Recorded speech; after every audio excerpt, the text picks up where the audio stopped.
Wabarakatuh. Perkenalkan nama saya Rizky Lutfiantoris. Saya dari kelas CAAR 6020036 dengan NIM 270245784. Pada kesempatan kali ini, saya akan mempresentasikan peningkatan kesadaran masyarakat tentang restorasi ekosistem darat melalui aksi reboisasi. Tujuan presentasi ini saya tujukan untuk memenuhi kebutuhan karakter building kewarganegaraan. Pada kesempatan kali ini, saya akan mempresentasikan ada 5 bab.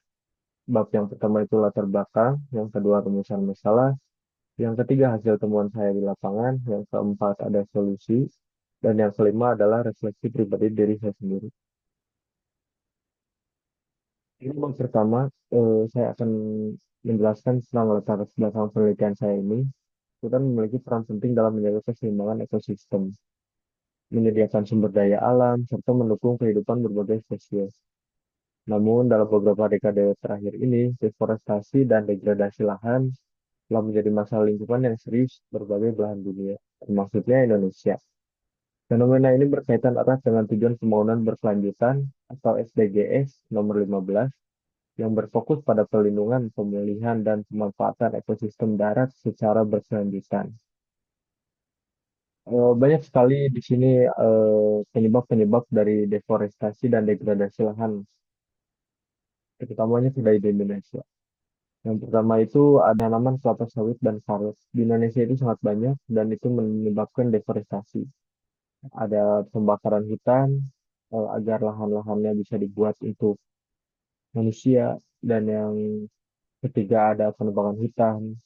Nah, dari ketiga poin tersebut itu menyebabkan bencana-bencana yang terjadi oleh manusia, yaitu longsor, banjir, dan sebagainya. Indonesia juga memiliki iklim-iklim yang ekstrim, cukup ekstrim, yaitu hujan dan kemarau. Di sini di Indonesia itu sekarang sudah iklimnya itu kurang jelas.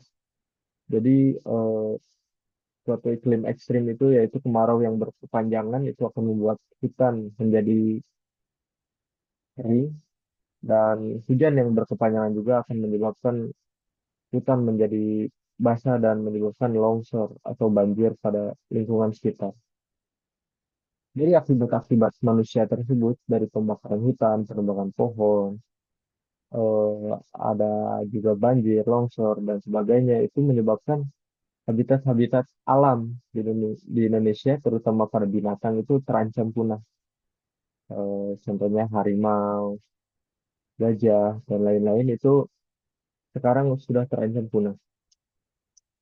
Selain itu, deforestasi di Indonesia juga menyebabkan pertikaian antara warga dan pemilik bisnis.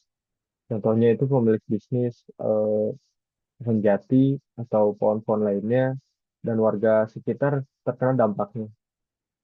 Itu menyebabkan perpecahan antar warga negara.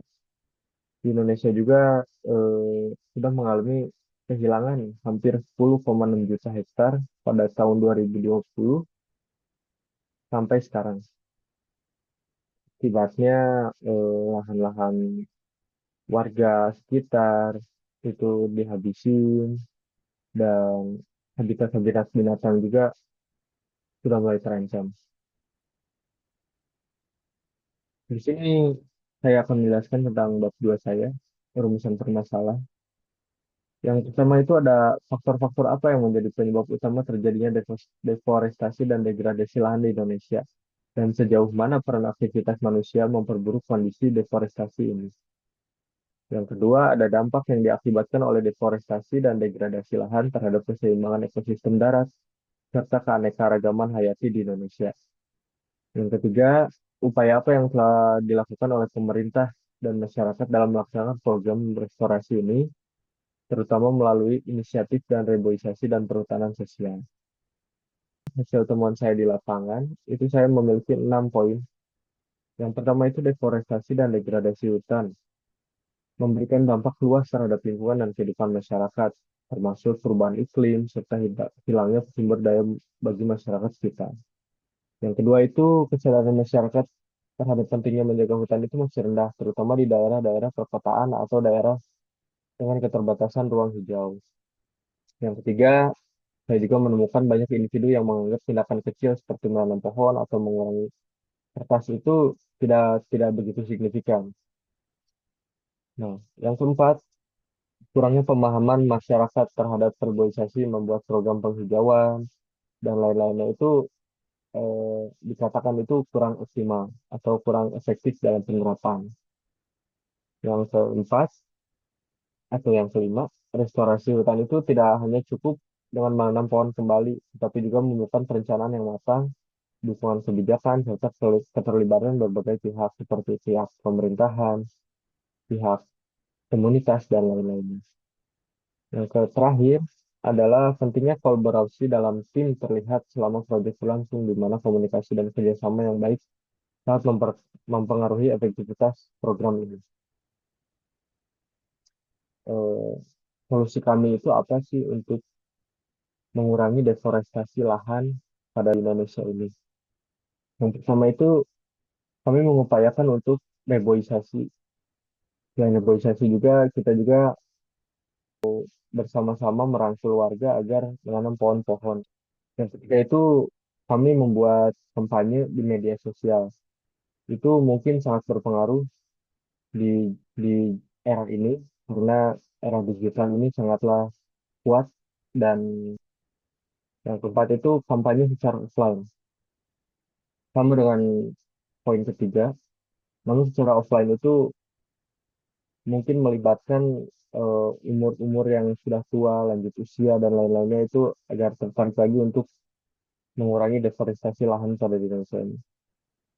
Ya, dan yang terakhir itu refleksi pribadi saya sendiri. Dengan mengikuti proyek ini, saya benar-benar membuka wawasan saya terhadap deforestasi dan degradasi hutan ini. Sebelumnya saya menganggap isu-isu kecil seperti menanam pohon dan menghemat kertas itu tidak ada pengaruhnya terhadap lingkungan hutan. Ternyata eh, memiliki tindakan-tindakan kecil itu sangat efektivitas dalam memberi dampak positif pada hutan ini. Nah, dari pengalaman saya ini juga, saya tidak hanya mendapat wawasan baru, tetapi saya juga mendapat kesadaran penuh untuk bertindak lebih peduli terhadap lingkungan. Saya percaya jika kita membuat semua kontribusi, kecil apapun itu, kita bisa menciptakan perubahan besar demi masa depan yang lebih baik dan berkelanjutan. Sekian dari saya Rizky Lutfian Torik, mohon izin pamit. Assalamualaikum warahmatullahi wabarakatuh.